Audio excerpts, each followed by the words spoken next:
Hello again, it's Graham, the train driving story reader. A very short one. I'm probably going to do 2 or 3 tonight. Yes, I do these at night. We shall see if I have time.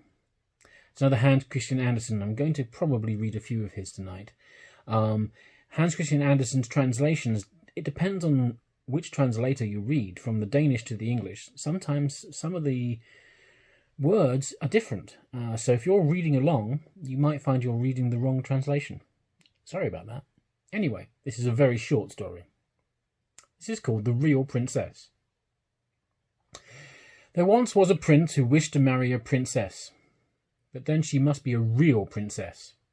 He travelled all over the world in hopes of finding such a lady. But there was always something wrong. Princesses he found in plenty, but whether they were real princesses, it was impossible for him to decide. For now one thing, now another, seemed to him not quite right about the ladies. At last he returned to his palace quite cast down, because he wished so much to have a real princess for his wife. One evening a fearful tempest arose. It thundered and lightened, and the rain poured down from the sky in torrents.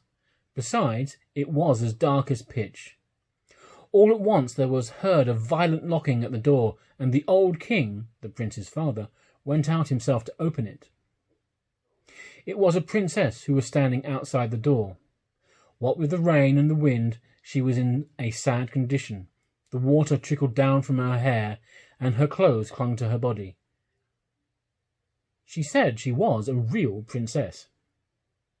"Ah, we shall soon see about that," thought the old queen mother.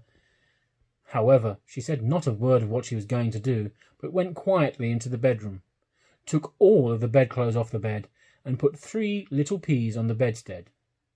She then laid 20 mattresses one upon another over the 3 peas, and put 20 feather beds over the mattresses. Upon this bed the princess was to pass the night. The next morning she was asked how she had slept.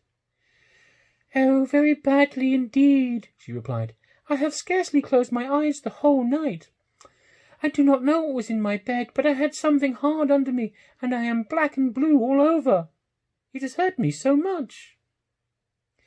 Now it was plain that the lady must be a real princess, since she had been able to fill the 3 little peas through the 20 mattresses and 20 feather beds. None but a real princess could have had such a delicate sense of feeling. The prince accordingly made her his wife, being now convinced that he had found a real princess. The 3 peas were, however, put into the cabinet of curiosities, where they are still to be seen, provided they are not lost. Wasn't this a lady of real delicacy? It's interesting, I always thought that story was longer in my mind, perhaps because I've seen it as a cartoon or something. That's as short as it is.